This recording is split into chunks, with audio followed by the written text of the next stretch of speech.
Bismillahirrohmanirrohim. Muhtaram azizlar, Ramazon oylaridagi turkum suhbatlarimizni davom ettiramiz.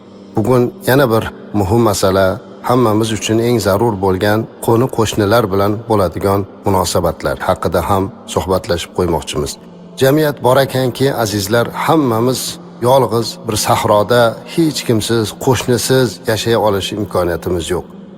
Balki hammamiz bir mahallada yashaymiz. Mahallada qo'ni qo'shnimiz bo'ladi. Ular bilan bola chaqamiz birga o'sadi. Yaxshilik kunlarida, yomonlik kunlarida doim sherik bo'lamiz.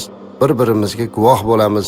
Mana shunday qilib inoq ittifoqchilikda yashashligimiz lozim bo'ladi. Shunday ekan, har bir mu'min musulmon, ayniqsa musulmonlar yashaydigan, mu'minlar yashaydigan mahallada qo'ni qo'shnilar nihoyatda emin-erkin, go'zal munosabatda yashamoqliklari kerak. Biz azizlar ba'zan islom deganda faqatgina namoz o'qib qo'yishlik yoki bo'lmasa zakot, hajga borib qo'yishlik ana boring.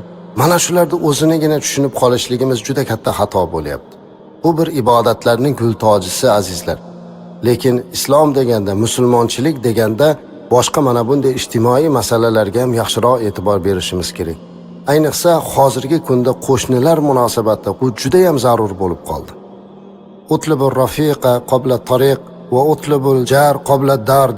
Ya'ni yo'lga chiqishdan oldin o'zingga bir yo'ldosh tanlagin, uy olishdan oldin qo'shni olgin degan ekanlar. Uydan oldin qo'shni olish kerak. Sizni qo'shningiz yaxshi bo'lsa, sizni aybingizni bekitadigan bo'ladi, xursandchiligingizga sherik bo'ladi, qo'shni sizga dalda bo'ladi. Lekin qadim-qadimdan bizda qo'shnilar mana shunday munosabatda bo'lgan azizlar. Hatto shu darajada inoq ittifoq bo'lganidan ba'zi qo'shnilar devorlari orasiga bir-birinikiga darchalar qurishgan edi. Bir-birinikiga kirdi-chiqdilari bemalol bo'lgan, oilasini, bola-chaqasini ularga omonat qiladigan darajada qo'shnichilik munosabatlari tiklangan edi. Holbuki qo'shnichilik munosabatini Alloh Qur'onda ham alohida bayon etganini bilib, unga amal qilishga o'tishligimiz kerak. Astag'izu billah. وبالوالدين إحسانا وبذي القربى واليتامى والمساكين والجار ذي القربى والجار الجنب والصاحب بالجنب وابن السبيل وما ملكت أيمانكم صدق الله العظيم. Alloh taolo kimlarga yaxshilik qilishlikni bizga ta'limini berib, eng birinchi ota-onaga yaxshilik qilasan, keyin yaqin qarindoshga, yetimlarga, miskinlarga yaxshilik qilasan deb infoq ihson qiladiganlar qatoriga val jaridil qurba, yaqin qo'shni, val jaril junub, yon qo'shniga degan gapni qo'shib ketyapti. Yaqin qo'shnidan murod bu qarindosh qo'shni, yon qo'shnidan murod esa qarindosh bo'lmagan qo'shniga aytilar ekan. Shunday ekan, ulamolarimiz mana shundan kelib chiqib, qo'shnilarga yordam berishlik har bir mu'min musulmonning gardanidagi vazifasi ekanligini uqtirib o'tganlar. Oysha onamizdan rivoyat qilgan ushbu hadisda shunday deydilar Rasulimiz alayhisolatu vassalam: "Mazala Jibrilu yusini bil jari hatta zonantu annahu sayuwarrithuhu." Ya'ni Jabroil alayhisalom payg'ambarimiz alayhisolatu vassalamga qo'shni haqida juda ko'p gapiraverganliklaridan Rasulimiz alayhisolatu vassalam o'ylanib qopdilarki, bir kuni vaqtiki kelib qo'shnilar ham bu qo'shnisi olamdan o'tsa xuddi farzandlari qatorida merosga sherik bo'lib qolarmikin, shunaqa buyruq ham kelarmikin deb o'ylanib qoldim dedilar. Nima uchun? Chunki Jabroil alayhisalom juda ko'p gapirdilar qo'shnining haqqi haqida, qo'shnining rioyasi haqida. Shuning uchun ham Rasulimiz alayhisolatu vassalam u qo'shnilarda har biriga yaxshilik qilishlik, ayniqsa uylari yaqin bo'lgan qo'shnilarga yanada e'tiborli bo'lishlikka targ'ib qilganlar.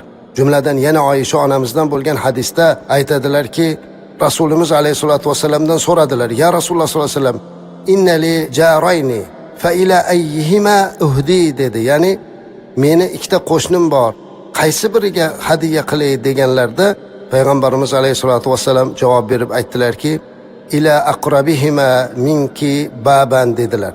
Ya'ni Oysha onamizga aytibdilar, senga eshigi yaqiniga birinchi bo'lib yaxshilik qilasan, o'shinga hadiya berasan dedi. Ana o'shinga yaxshilik qilishlikni birinchi bo'lib boshlamoqlik kerak ekan. Hozirgi kunda qo'shnilar bilan munosabat juda ham jiddiylashib ketdi. Uzoqqa bormaylik, hammamiz o'zimizni mahallamizga qaraylikda azizlar. Mahallada bir-biri bilan gaplashmay yurgan qancha qo'shni bor. Bir-biriga hasad qilgan, bir-biriga ig'vo qilgan, bir-biriga tuhmat qilgan qancha holatlar bo'lyapti. Bu judayam musulmon yashaydigan o'lkaga to'g'ri kelmaydigan narsa. Ba'zida shunday holatlar bo'ladiki, odamlar o'sha qo'shnisini yomonligidan to'yib ketib, uyini tashlab ketishlikka, boshqa joylarga, boshqa mahallalarga ko'chib ketishlikkacha borishyapti. Chunki har kuni bir xil g'alva bo'lsa, ayniqsa o'sha yosh go'daklarning orasiga tushib janjal qilishligi, ayollarni ko'chalarda ovoz chiqarib baqir-chaqir qilishliklari bu insonni juda ham qalbiga og'ir botadi.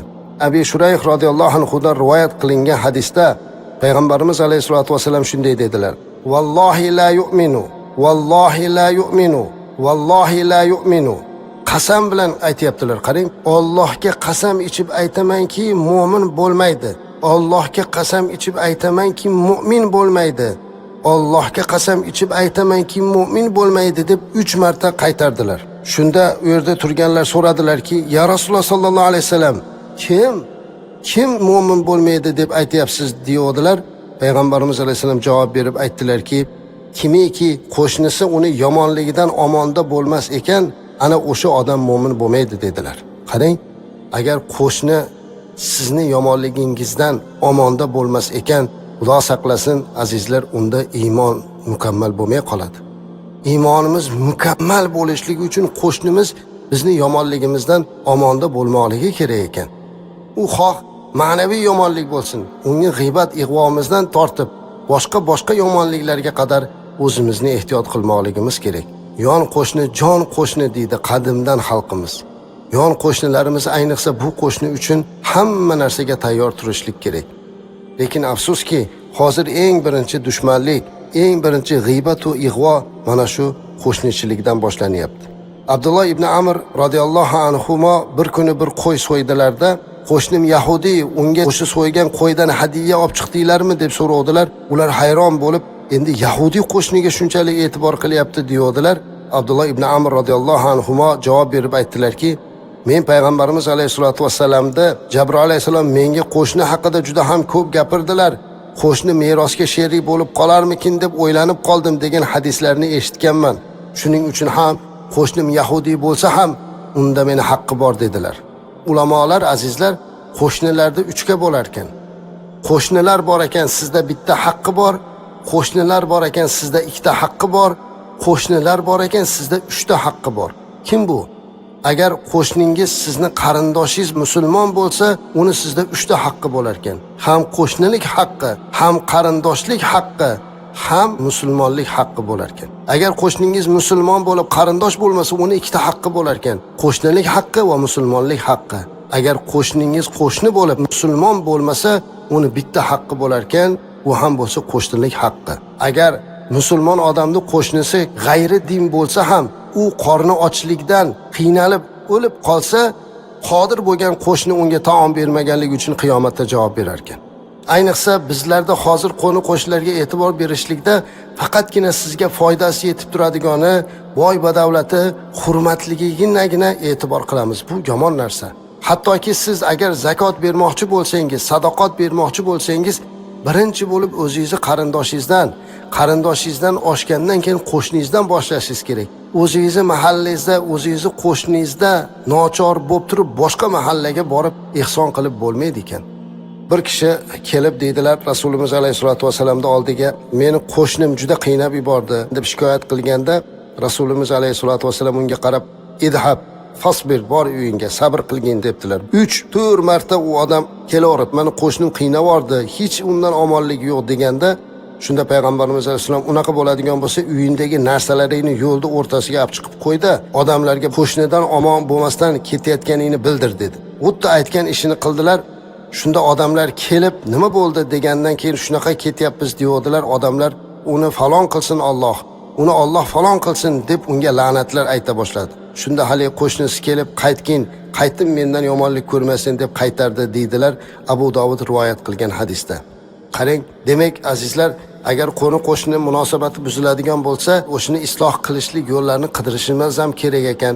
Avvallari mahallamizda gapi o'tadigan, nasihat qiladigan oqsoqollarimiz bo'lardilar. O'sha onalarimiz bo'lardilar. Agar bir munosabat buzilsa, ular albatta o'rtaga tushib, ularni tarafkashlik qilmasdan, ikkilalarini murosa qilib yarashtirardilar. qo'shnimizni haqida yaxshi duo qilib tursak, inshaalloh unga insof berar. Juda bo'lmaydigan bo'lsa, murosa yo'lini tanlab, qidirib, biror bir insonlarni o'rtaga qo'yib murosa qilishlik yo'lini topishimiz kerak. Umuman musulmonlar yashayotgan jamiyatda har bir mo'min musulmon qo'ni-qo'shnisi bilan go'zal munosabatda, yaxshi muomalada bo'lishligini Rasulimiz alayhisolatu vasallam tavsiya qiladilar.